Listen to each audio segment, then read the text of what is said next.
A CEO followed his employee home after she asked for leftover food. What he saw that night changed everything. Michael Reynolds had read thousands of employee requests over the years. Most were routine: schedule adjustments, payroll clarifications, time-off requests. But tonight, as he sat in his quiet office long after the last board member had left, one request caught his eye.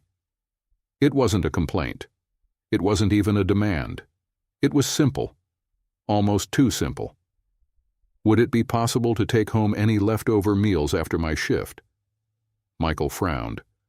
The name attached to the request was Sofia Carter, a line cook who had been with the company for a little over a year. No complaints, no absences. Always clocked in on time, always clocked out last. But something about this message felt different. Most employees didn't formally request leftover food. If they wanted extra, they usually just asked a manager in person or grabbed something quietly. Why did she feel the need to ask officially, in writing? Michael wasn't the type to get sentimental over employee concerns. He was a CEO, after all. His job was to keep the company running, not get involved in personal matters. But this stuck with him.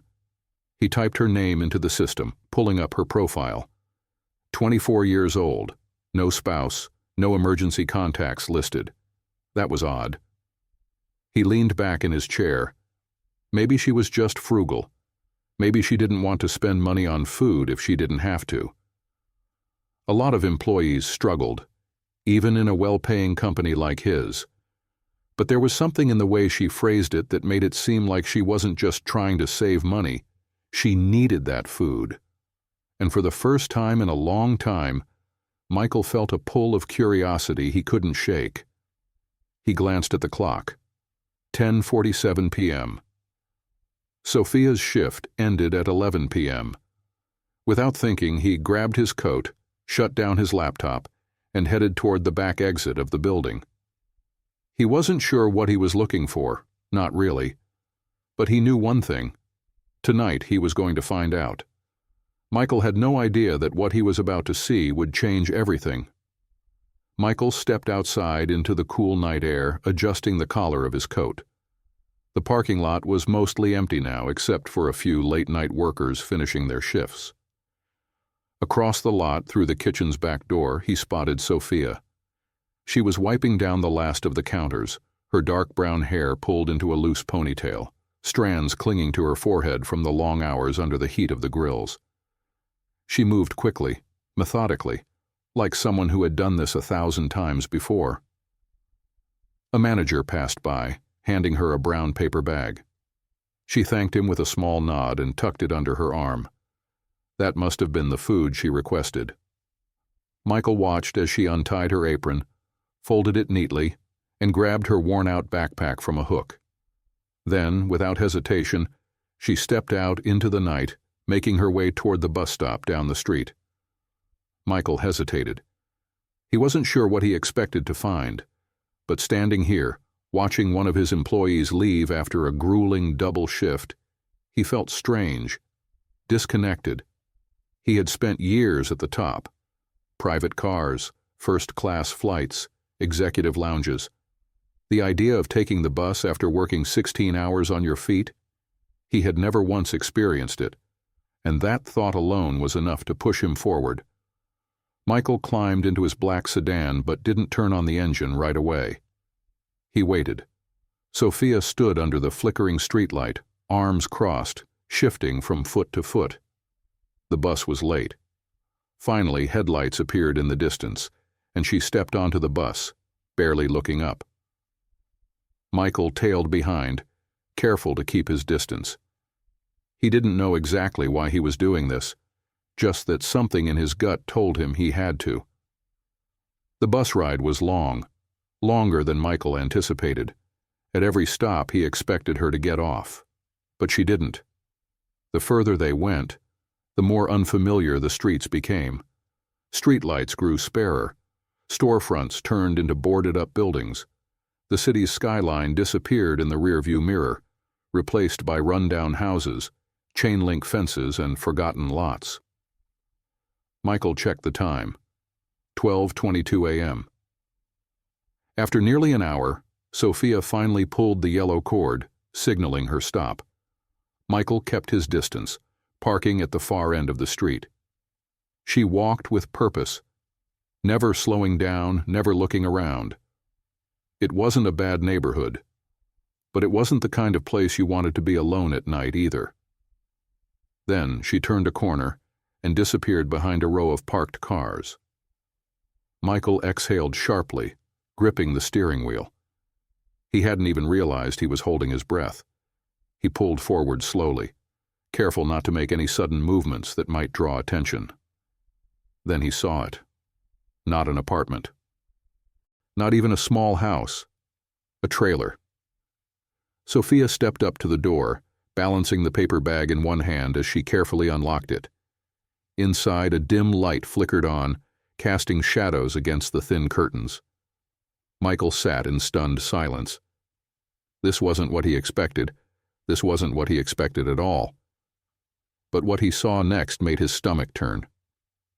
Michael parked a short distance away, just far enough to observe without being seen. His heartbeat was steady, but his hands felt unusually tight against the steering wheel. Why was she living here? Sofia had worked for his company for over a year.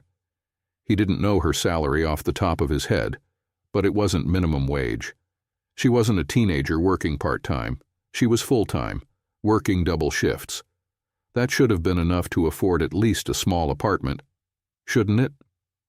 But here she was, stepping inside a trailer that looked barely held together, the kind of place people lived in when they had no other options.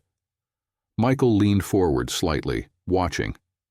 Inside, the weak glow from a single overhead light revealed a cramped, cluttered interior. The walls were stained. The carpet was thin and worn down. There were no decorations, no signs of luxury, just survival. Then, movement. 3 small figures emerged from the shadows. Children. Sofia barely had time to set the bag down before they rushed her, their little arms wrapping around her waist. She laughed softly, her exhaustion momentarily replaced by something warmer. Michael swallowed hard. They weren't her kids. They were too young for that. Siblings, maybe. Then, an older woman, frail and slow-moving, stepped into view. Her hair was streaked with gray, her shoulders hunched. A grandmother. Sofia gently helped her into a chair, speaking softly, her hand resting briefly on the woman's shoulder before turning back to the paper bag on the counter. Michael watched as she carefully unpacked the food, dividing it onto 4 plates. Not 5. The kids dug in first, eating quickly. Too quickly, as if they were used to meals being small and uncertain.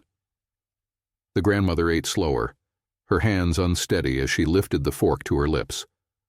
Sofia sat. But she didn't eat.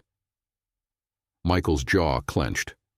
She was pretending, cutting the food into smaller pieces, moving it around with her fork, smiling and nodding when the kids spoke, but never once taking a bite. She was giving up her own meal to make sure they had enough. Michael's chest tightened. He had come here expecting, what? He wasn't sure. Maybe just to confirm that she needed the food. Maybe to satisfy some vague curiosity. But this was sacrifice, and it made his stomach twist in a way he wasn't prepared for. He thought about his own dinner that night, a perfectly plated steak at a high-end restaurant, a bill that cost more than Sofia probably made in 2 days what he had spent on that meal. And he hadn't even finished it. Yet here she was, sitting in a trailer after working a 16-hour shift, pretending to eat so her family wouldn't worry about her. Michael exhaled slowly, staring at the scene before him. This wasn't just an employee struggling to make ends meet. This was a broken system, and he was a part of it. But what he didn't know was that Sofia's story was even worse than it seemed. Michael sat in silence, gripping the steering wheel so hard his knuckles turned white. The quiet hum of the street around him felt distant, almost muted against the weight of what he was witnessing. Sofia smiled as she listened to the kids talk between bites, her tired eyes soft with affection. She looked happy, or at least she was trying to be. But Michael saw the truth in the way she rubbed her temples when no one was looking, the way her shoulders sagged when she thought no one was paying attention. Then the oldest child, a boy, maybe 10 or 11, said something that made Michael's chest tighten even more. "Did you eat at work today?" Michael watched Sofia's reaction carefully. For a split second, just a fraction of a moment, her face changed. Not much, just the tiniest flicker of hesitation before she forced that same tired smile and lied. "Yeah, I had something earlier." The boy stared at her, unconvinced, but he didn't push. He just nodded slowly and went back to his food. Michael felt sick. She wasn't just skipping dinner tonight. This was a pattern. She had likely been doing this for weeks, maybe months. And yet she still got up every morning, went to work, stayed late, and came home with just enough to make sure her family didn't go hungry, even if that meant she went without. Michael leaned back in his seat, exhaling sharply. This wasn't just unfair. This was unacceptable. And the worst part? He had never even noticed. Inside the trailer, Sofia finally stood, gathering the empty plates. The kids let out tired yawns, stretching as they made their way toward a small sectioned-off area in the back. The grandmother moved slower, shuffling toward what looked like a recliner, instead of a bed. Michael squinted. That couldn't be right. The trailer was small, too small. There was no extra space, no second bedroom. He did a quick count in his head. 4 people. 1 room. Then he saw it. A thin mattress, barely more than a cushion, tucked into the corner near the kitchen. A single blanket neatly folded at the edge. Michael swallowed hard. That was Sofia's bed. Not a bedroom, not even a couch. Just a thin mattress on the floor, after working double shifts, after standing for hours in front of a hot grill, after spending all day serving meals to strangers. This was where she laid her head at night. Michael had seen enough. He ran a business that prided itself on being family-oriented. He sat in meetings where executives talked about employee satisfaction and fair wages. And yet, here was one of his hardest-working employees, homeless, starving, sacrificing everything for her family, all while he sat in an office so large it had its own espresso machine and leather chairs worth more than this entire trailer. He thought about the company perks, the bonuses, the retreats, the corporate dinners, the wasted food thrown away at the end of the night. At the end of every shift, food was thrown away, food that could have fed people like Sofia. Michael closed his eyes for a second, breathing through the anger rising in his chest. This wasn't right. And for the first time in a long time, he knew that simply feeling bad about it wasn't enough. Michael had to do something, and he had to do it now. He didn't go home that night. He couldn't. Instead, he sat in his car, staring at the trailer long after the lights inside flickered off. His mind was racing. How had he missed this?